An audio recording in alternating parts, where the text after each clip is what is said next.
Ration card ધરાવતા તમામ વ્યક્તિઓને કે જેમાં KYC કરાવવી પડે એમ ફરજિયાત છે, તો એ ઘર બેઠા કઈ રીતે કરી શકાય એના માટે આ વિડીયો છે. તો સૌથી પહેલાં તો તમે માય એપમાં જઈને માય રેશન એપ્લિકેશન ડાઉનલોડ કરવાની રહેશે. તો તમે એપમાં જઈને માય રેશન એવું સર્ચ મારશો એટલે તમને સ્ક્રીન પર જે દેખાય છે એવી સ્ક્રીન દેખાશે. એ તમારે માય રેશન સાઈડમાં તમને ગુજરાત એવું લખેલું હશે એ ઇન્સ્ટોલ કરવાની રહેશે. જેવી તમે એપ્લિકેશન ઓપન કરશો એટલે તમે જો પહેલેથી એપ્લિકેશન ઇન્સ્ટોલ કરેલી હશે તો તમારે મોબાઈલ નંબર નાખવાનો રહેશે, અથવા તો તમારે જો તમે પહેલીવાર એપ્લિકેશન ઇન્સ્ટોલ કરતા હશો તો તમારે નવા વપરાશકર્તામાં બધી ડિટેલ્સ ઉમેરવાની રહેશે. તમે એમાં જે રેશન કાર્ડમાં તમારું નામ બોલતું હોય એ તમારું પૂરું નામ અને તમારો મોબાઈલ નંબર ઉમેરો, અને ત્યારબાદ તમારા નંબરમાં ફરીથી OTP આવશે જે તમે ચકાસી શકો.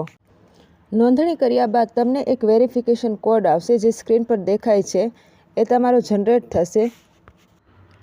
ત્યારબાદ તમે જેવું લોગિન કરશો એટલે તમારો મોબાઈલ નંબર આપવાનો રહેશે, અને મોબાઈલ નંબર જેવો તમે એન્ટર કરશો એટલે તમને એક OTP આવશે. ત્યારબાદ જે મેનુ ખુલશે એમાં તમને પ્રોફાઇલ જેવો આઇકન દેખાશે, એના પર ક્લિક કરવાથી આગળ તમને ખુલશે. ત્યારબાદ તમને એક ઓપ્શન જોવા મળશે જેમાં તમારું રેશન કાર્ડ લિંક કરો, તો એ ઓપ્શન પર તમારે જવાનું રહેશે.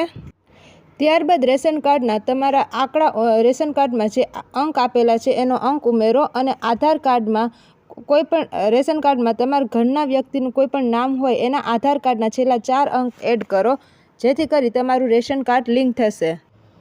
ત્યારબાદ તમે જ્યારે રેશન કાર્ડની વિગત ભરશો અને આધાર કાર્ડના નંબર નાખશો એટલે ઉપર દર્શાવ્યા પ્રમાણે તમને એક સ્ક્રીન જોવા મળશે. ત્યારબાદ તમારે આધાર OTP જનરેટ કરો તેમાં ક્લિક કરવાનું રહેશે, જેથી કરીને OTP જનરેટ થશે.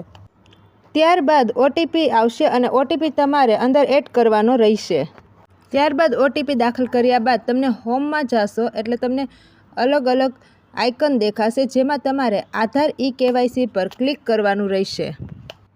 ત્યારબાદ આધાર eKYC પર ક્લિક કરતાં તમને સ્ક્રીન પર જે દેખાય છે એવી તમને એક લિંક ખુલશે જેમાં તમારે એ ડાઉનલોડ લખેલું છે ત્યાં ક્લિક કરવાનું રહેશે.